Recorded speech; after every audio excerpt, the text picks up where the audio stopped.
I don't know why it is, but I always have to do that. But my name is Dave Rowlands, and I'm the chairman of the meeting this evening. And can I say how gratifying it is to see so many turn out and show an interest in the UK's relationship with the European Union.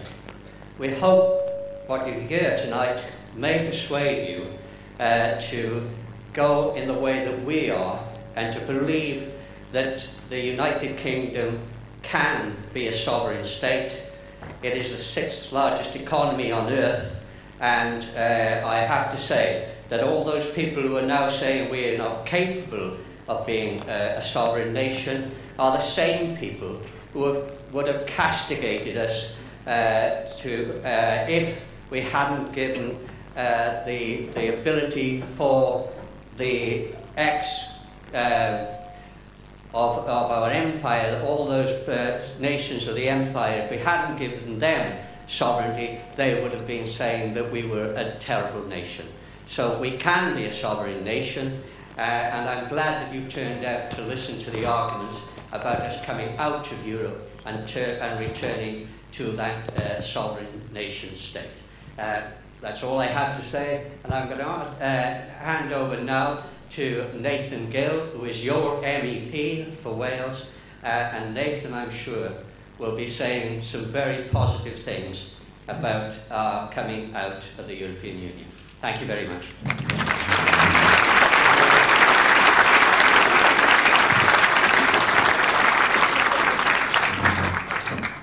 Croeso, welcome, and thank you very much for coming here to the Liberty Stadium in Swansea. It's not a very nice night, but you've all braved the weather, and hopefully you will learn something this evening.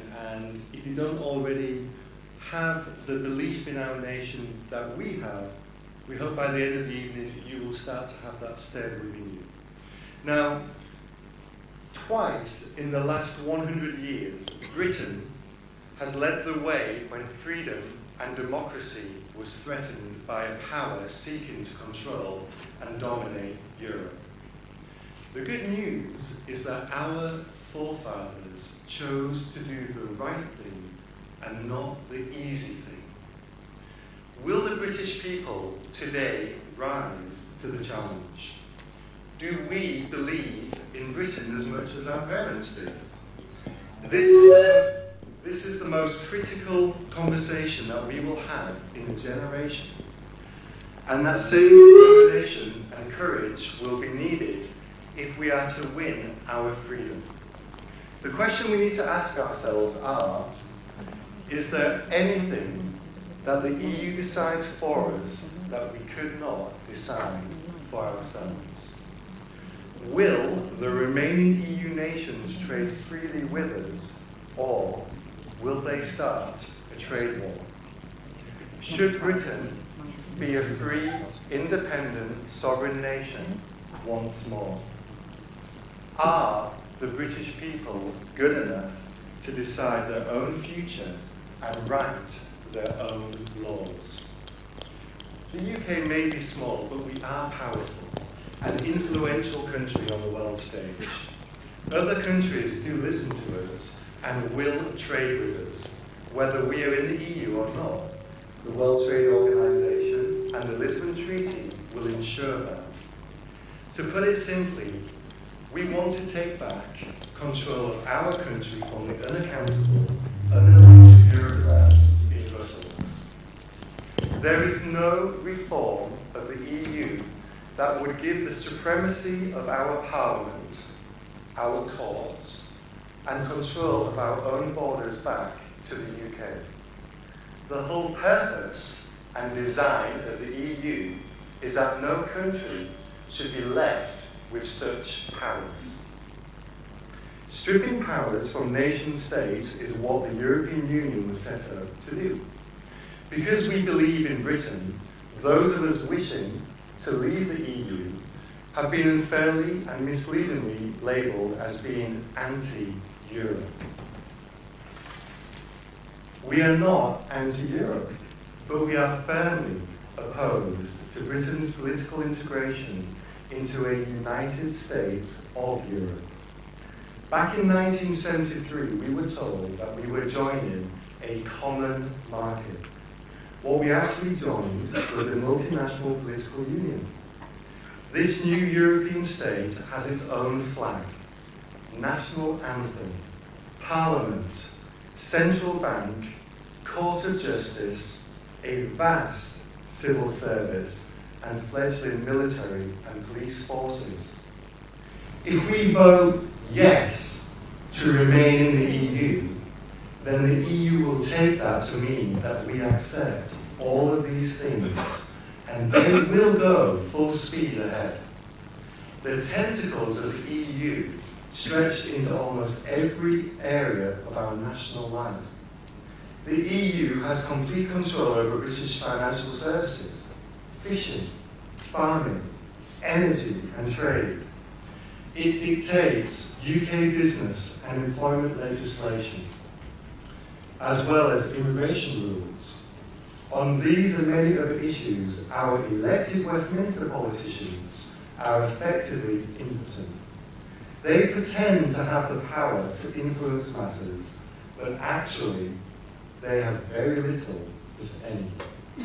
It is an out-of-sight, unaccountable European elite which has the final say, and they do not consider Britain's best interests after all.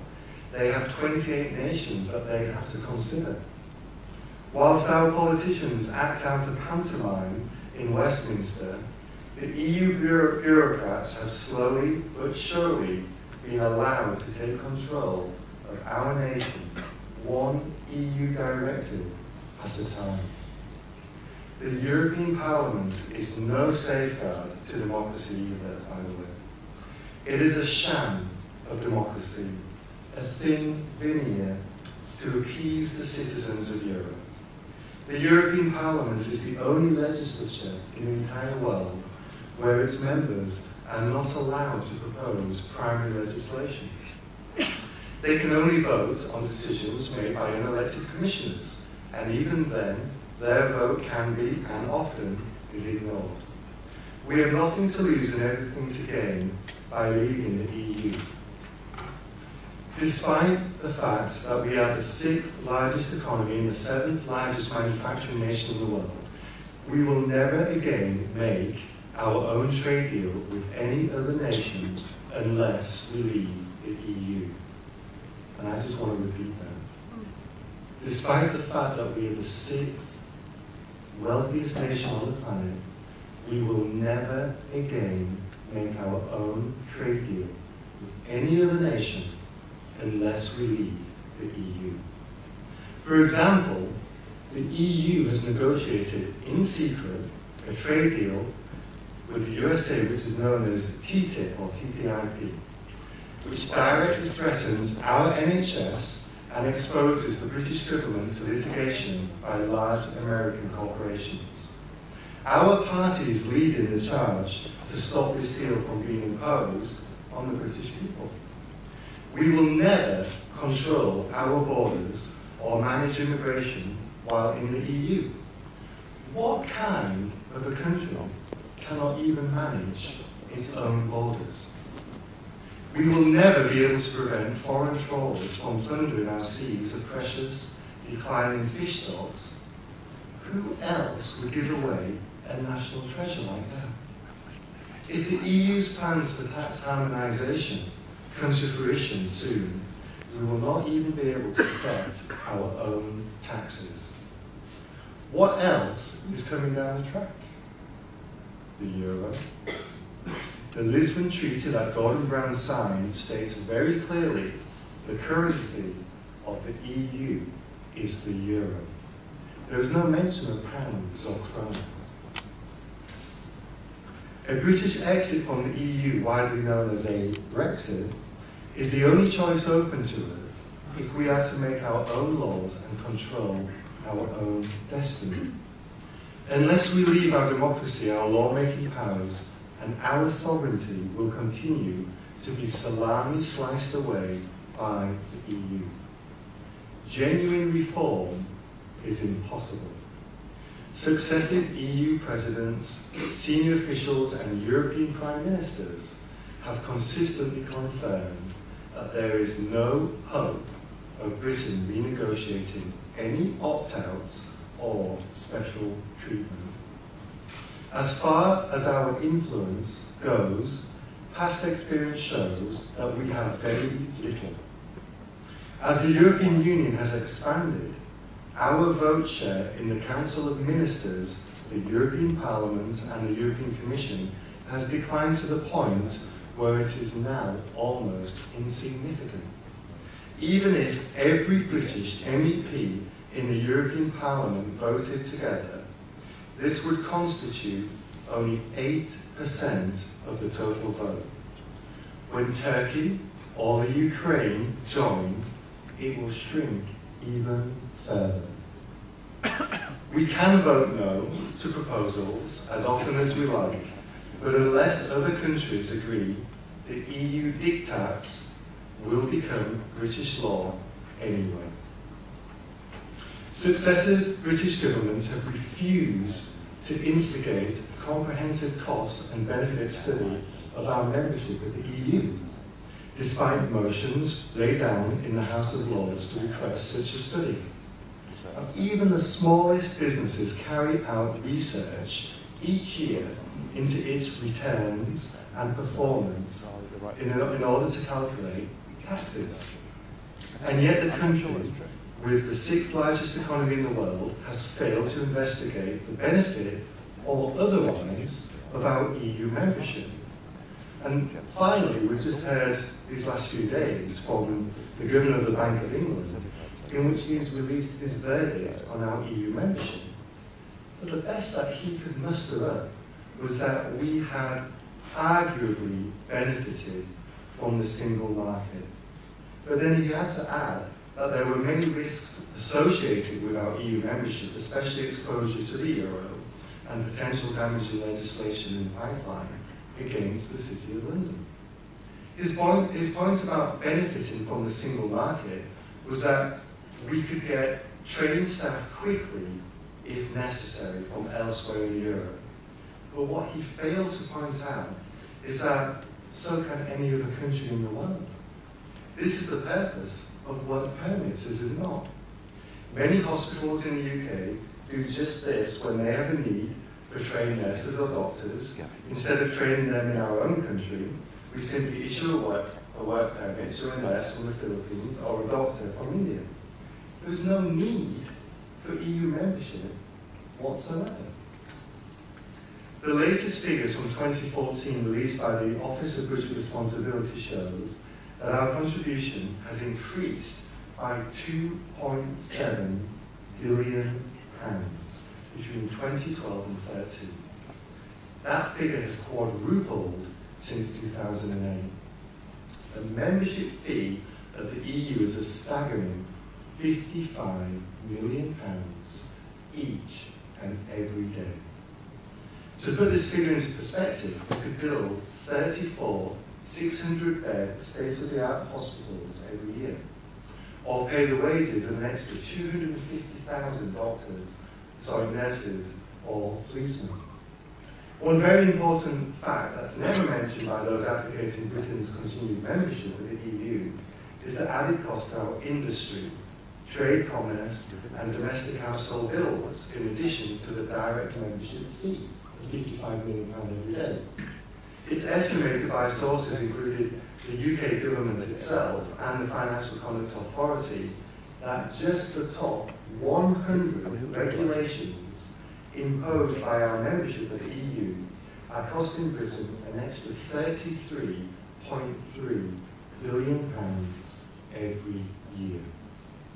This includes legislation such as the Renewable Energy Strategy, the EU Climate and Energy Package, and the Working Time Directive. Now, what we've got to remember is that only 5% of businesses in the UK export to the EU. But 100% of all of UK businesses must meet the cost of the unbelievable EU red tape imposed by the bureaucracies in Brussels. We also need to add the cost to each household in Britain due to the increased grocery bills, estimated to be over £400 a year caused by our common agricultural policy which blocks the import of cheaper food to these shores. Ladies and gentlemen, it isn't just about money.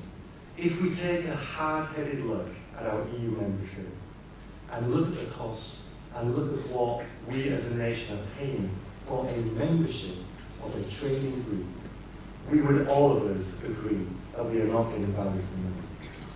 But it's more than that. It's about who we are as a people, who we are as a nation. Do we actually really believe in ourselves? And do we believe that our children should have a better future than the ones that our parents gave us? I truly believe in this nation.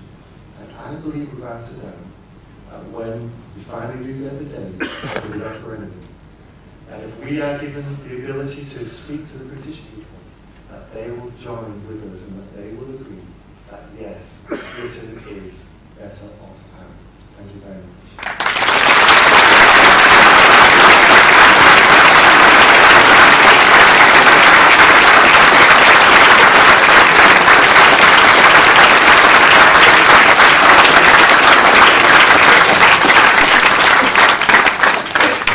We are now going to watch a very short video, and then the real reason why you come tonight, you will now hear from Mr. Nigel Farage. It is not the right time to launch legislation that includes an in-out referendum. I don't think an in-out referendum is the answer. We're not having a referendum on in or out of the European Union. I think the idea of an in-out referendum is wrong. I don't support holding a referendum that is not our policy, nor do I think leaving is the right answer.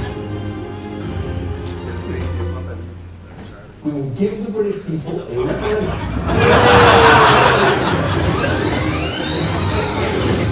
I'm here to represent you, of our country.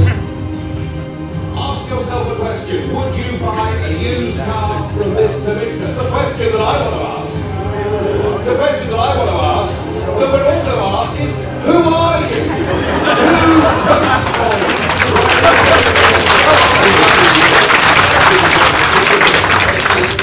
Increasingly people are saying, we don't want that flag, we don't want the anthem, we don't want this political class, we want the whole thing consigned to the dustbin of history. I don't support holding a referendum. We're waiting results of European elections. I'm British. I believe the best people to govern Britain are the British people themselves. We're going to find Dan Power in the next few weeks and put that choice on the ballot paper for you on May the 22nd. The UK Independence Party has managed to win over the hearts of the majority of the British public. The people's army have spoken tonight. What a tremendous surge in vote. We are launching the biggest outreach campaign in the history of the Eurosceptic movement. It's the final countdown!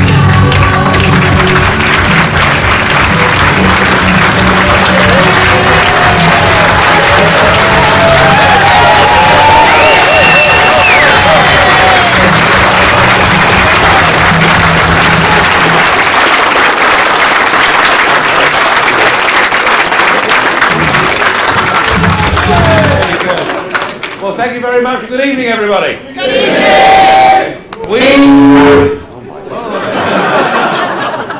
That's a bit different to Brussels, where, of course, the chairman of the Parliament is in control of the microphone and can cut me off, not amplify me, but there we are.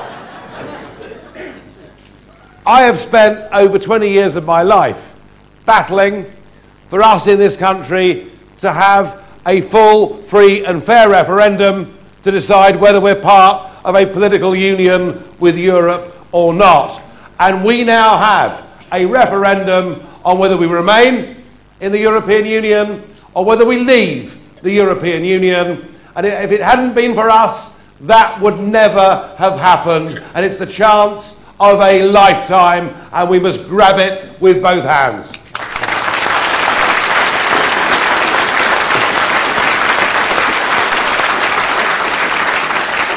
Now, the battle lines are fairly clearly drawn. We saw the launch of the Remain campaign from Lord Rose the other day, coming out with a whole series of very tired, out-of-date arguments as to why the EU was a good thing. And let's be frank, for some people, the EU is a good thing. If you are a big multinational business, this is a fantastic institution. It's a way of actually you as a company shaping the rules, shaping the laws, making it really difficult for small and medium-sized competitors to get into the marketplace. Oh, and I nearly forgot, it means cheap, imported foreign labour to the detriment of Welsh and Northern Irish and English and Scottish people. So if you're, and there we are. There we are. So I get why big companies, I get why big business, and in many ways I get why big politics likes the European Union. But there's another group of people whose minds on the European Union have been motivated, can I say, by self-interest. Now, I'm thinking particularly about a South Wales family.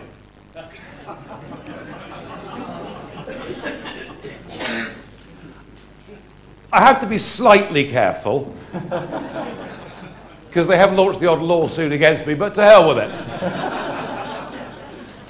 I'm thinking about that great, principled, South Walian politician, Neil Kinnock. Remember him?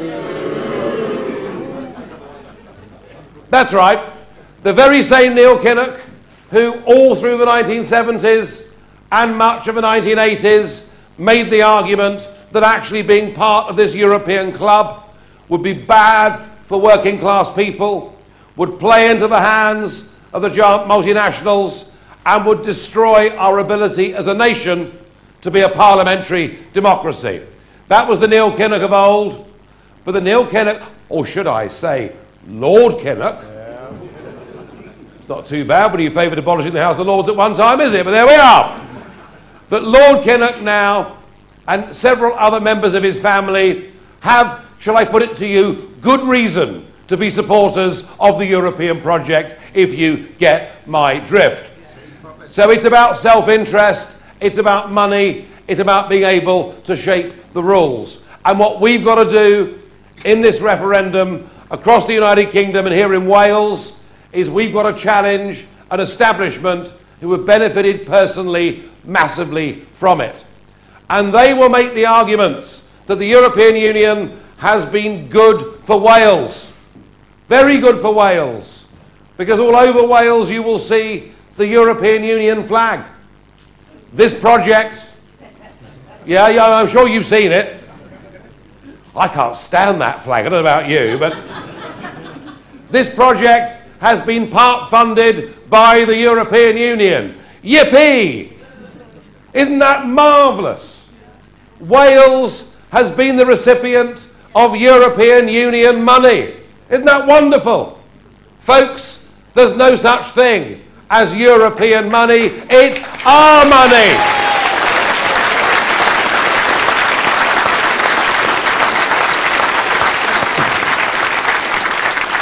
But if they can't convince you with their flag, they'll convince you with another argument. They will tell you that for Wales, membership of the European Union has been good for business and good for jobs and good for ordinary Welsh people. Well, let me tell you, 99% of companies that operate in Wales are small companies, run by men and women who've taken a chance in life and got on and decided to have a go at something. Over 60% of people employed in Wales are employed by those men and women that run those small companies. Has the European Union been good for Wales's small companies? Well, let me give you an example.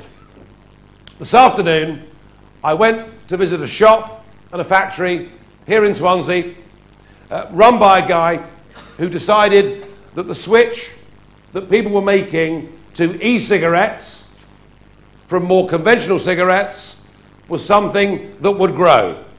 And he was right, wasn't he? Because sensible people give up cigarettes.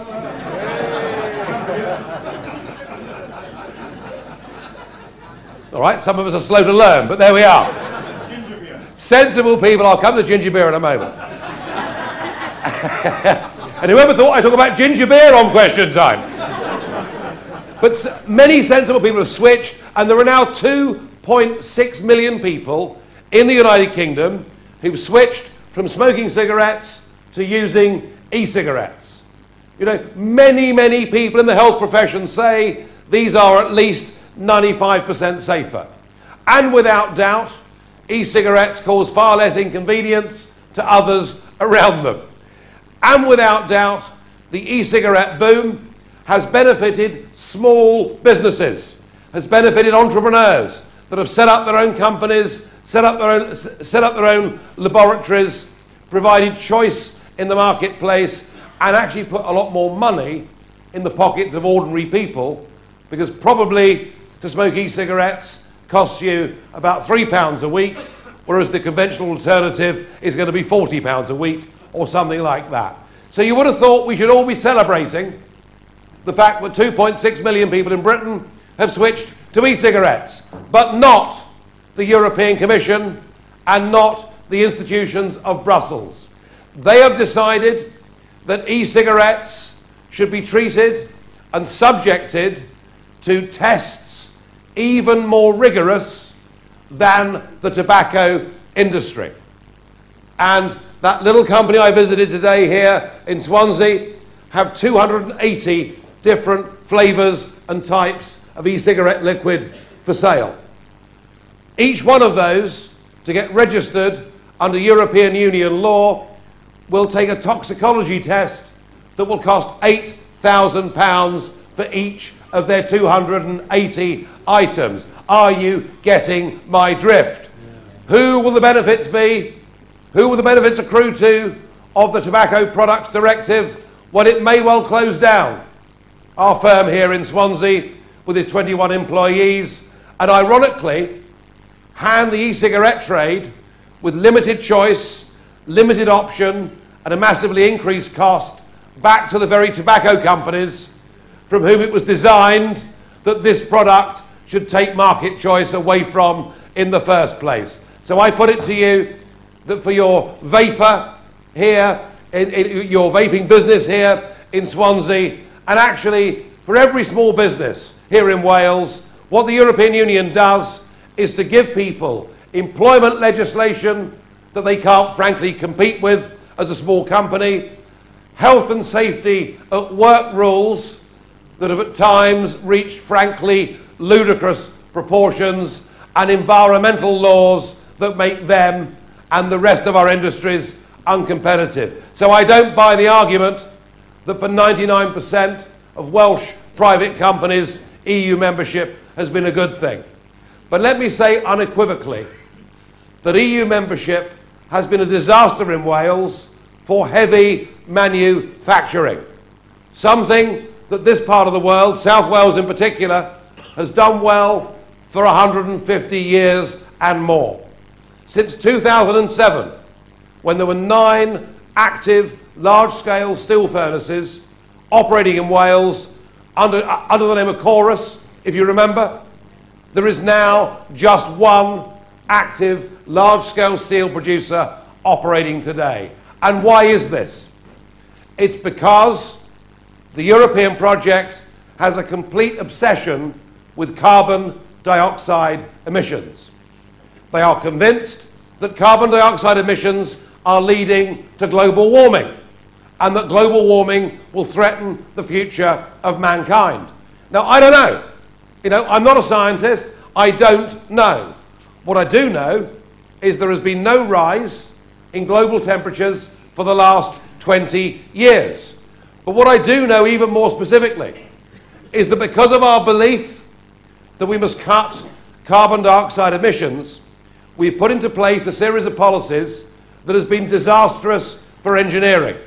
What we have done is to take our carbon emission targets from the European Union to have a massive drive and a massive push for wind energy. And by that I mean onshore wind farms and offshore wind farms. I personally think they are absolutely some of the most disgusting, ugly things I've ever seen on our landscape.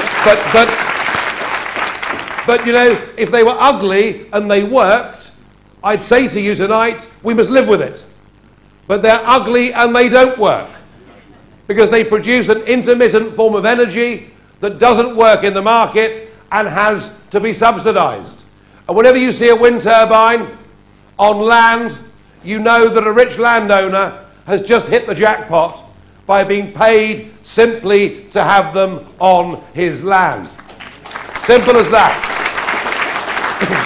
And what we have done is we have driven up the cost of electricity at the very same time as the Americans have discovered shale gas and gone for shale gas, and at the very same time that the Indians and the Chinese are building now 4 new coal-fired power stations every single week.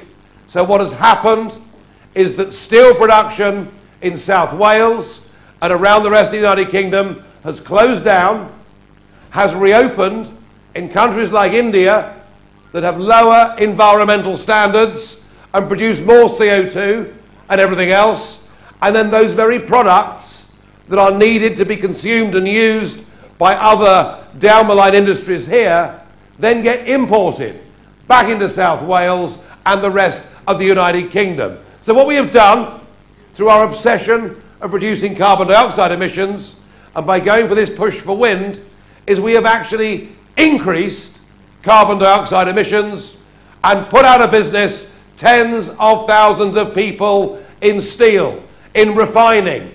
You'll notice that Milford Haven is not as active as it used to be. And we've done the same in the cement industry, we've done the same in the glass industry, and right across heavy manufacturing. Please don't tell me that absolutely everybody in South Wales and the rest of Wales and the United Kingdom can survive working purely in the service industry. I don't believe they can.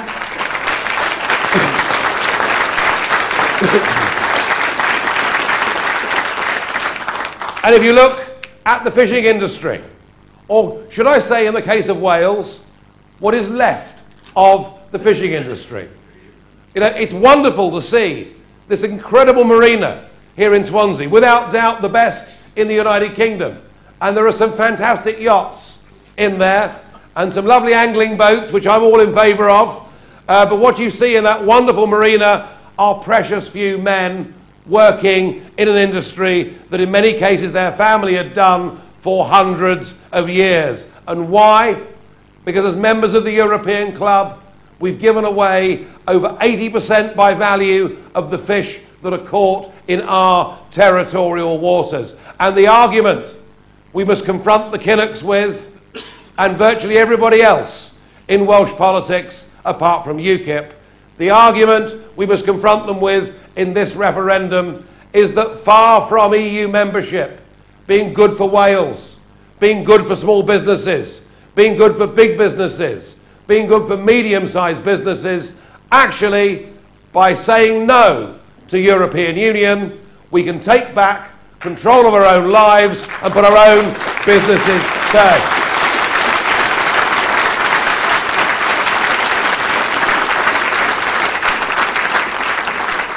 This referendum is the opportunity of a lifetime. If you think about it, this referendum is about who governs our nation.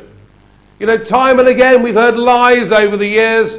Oh, don't worry, it's just about trade. And I've no doubt there are 1 or 2 of you in the room who would have voted for a common market back in 1975. But here we are with over 70% of our laws being made somewhere else. Here we are, as Nathan Gill, my colleague, said earlier, paying a large membership fee for the benefit of doing it. But perhaps one of the consequences of our being part of the European Union that maybe will dominate this referendum more than any other is the consequence of us now having a total open border to nearly 500 million people. You know, look at your passport. The next time you look at your passport. Apart from the fact that it's changed colour from what it used to be, what are the first 2 words on the British passport? It says European Union. And that passport is now held by 485 million people. And any one of them, at any time, has the ability and free access to come to our country. And I say that actually it is a basic function of a state that it should be able to decide who comes to live, work and settle in that country.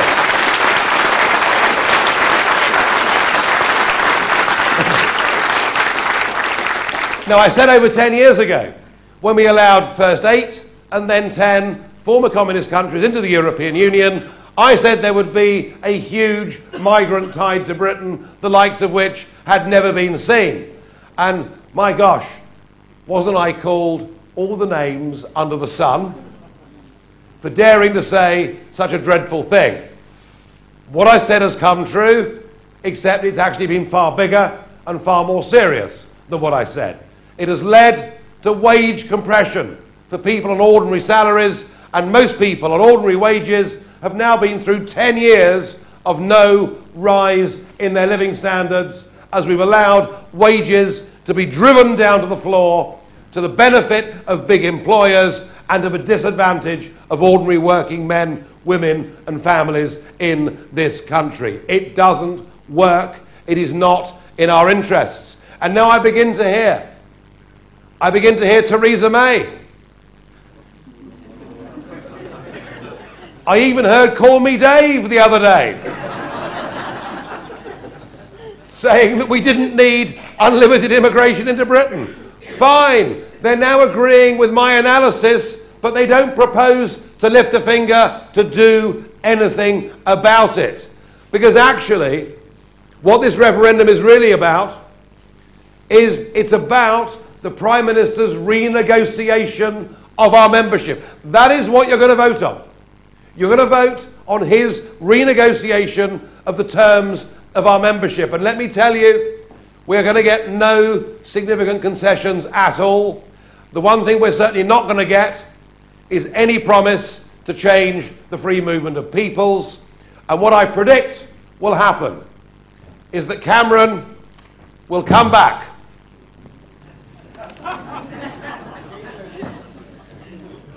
They may even reopen Croydon Airport for this, you know. And he will come back, as the Prime Minister did once before.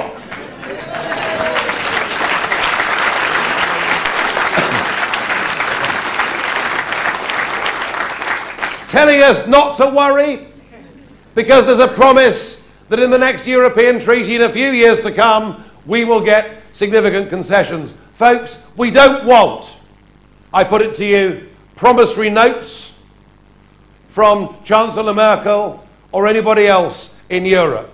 I put it to you, what we want is a complete change in our relationship with this European political project.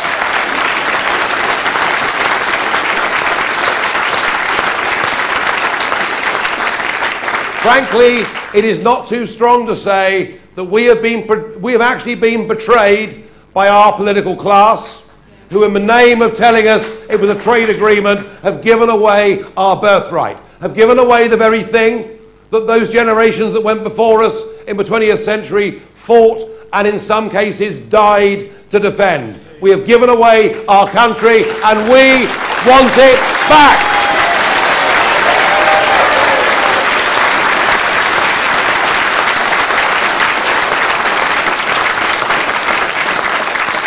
And we want it back because we want a more self-confident nation that believes in it, that believes in itself. I've had enough of these politicians. I saw some of them on Question Time last night.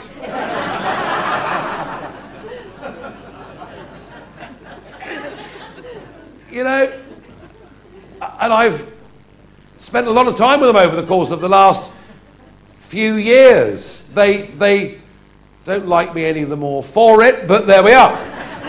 But I remember last year, in those debates I did with Nick Clegg, those 2 one-hour head-to-head debates I did with Nick Clegg, I remember a moment in that when old Cleggers said,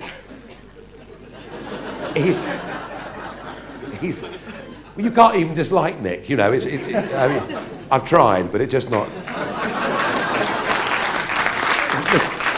There's just not enough personality to dislike, is there really? I mean, let's be honest about it. I mean, talk about the bland leading the bland, but there we are.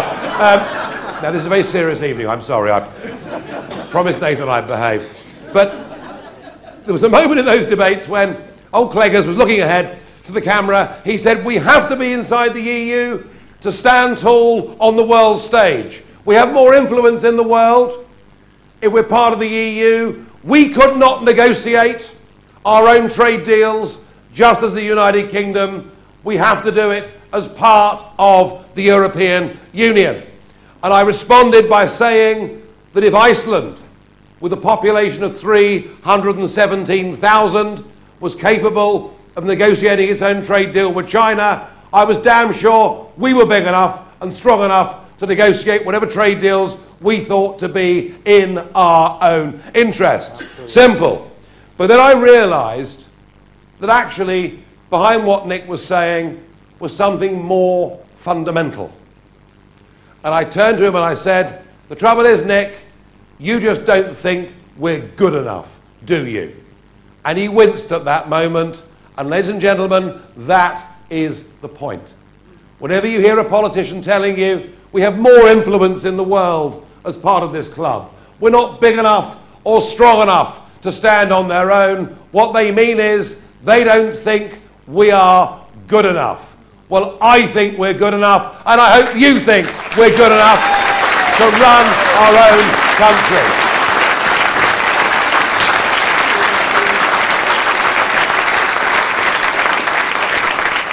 If we say no to this European club, we are not saying no to Europe. We love Europe. We like visiting Europe. We like drinking their wines.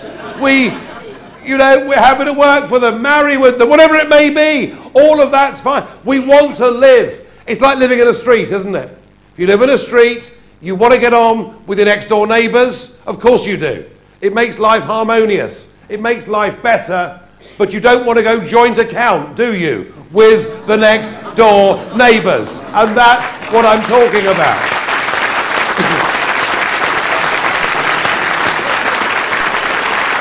I want us to have the kind of free trade agreement that my parents' generation thought they were signing up for 40 years ago. We will trade with Europe, we will cooperate with Europe, we will do business with Europe, but we will get back, if we win this referendum and say no to European Union, the ability through our own democracy to govern our own nations. We will, with that, I believe, get back our self-confidence, our self-respect in who we are as a people. And we will, once we've done that, be able to open ourselves up to the rest of the world who we've turned our backs on, quite frankly. And there is an obvious place to start. We should relink with the 2.2 billion people that live in 54 countries where English is the common language, where they have a similar legal system, where they like us, and from where, when we're in trouble, they come and stand by our side. We will trade with Europe, but re-engage with the Commonwealth. Isn't that the right way for our country to go?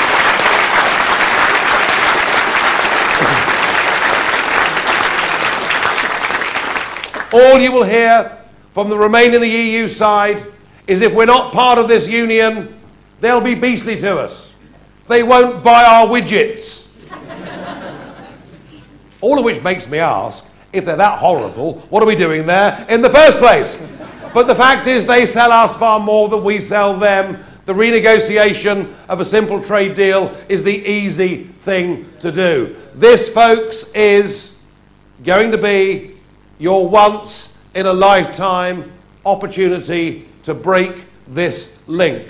If we lose this referendum, I believe the establishment will close the door on us having this opportunity again for the foreseeable future. And what I want you to do here in Swansea tonight and across the rest of the United Kingdom, in between now and the referendum, whatever that may be, is to resolve that you're prepared to do something about it, to get involved with us, to help us, to join whatever organisation you want, but to make sure that we can win this referendum and hand on to our children and grandchildren the liberties and freedoms that we were born into and wish to maintain. We can win this referendum. We can beat the establishment. Thank you.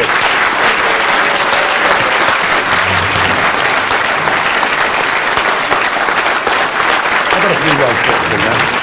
I've got a few Welsh bits in there. All right. Thank you. Thank you.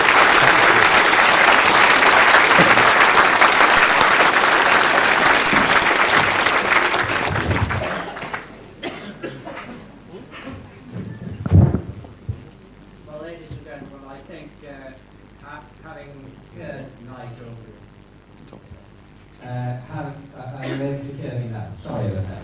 I think, ladies and gentlemen, having heard Nigel, we now know that he's not only the best leader of any party in this country, but he is the best voice for this country against the European Union and for us to come out of the Union.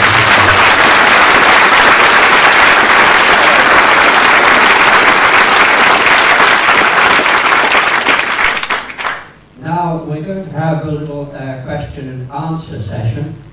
Most of it answered by Nigel again, I'm afraid. I'm getting him on his feet.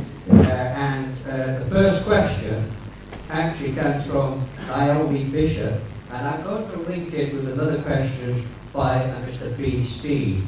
The question from Naomi is, what hardships do you foresee as a result of us leaving the EU? And the other one by Mr. Steve is, are we going to be better off if we come out of the EU? Well, Naomi, I don't foresee any hardships at all. Because again, the only argument, the only single economic argument against us leaving the EU is the argument they wouldn't buy our motor cars, they wouldn't buy our products. Right.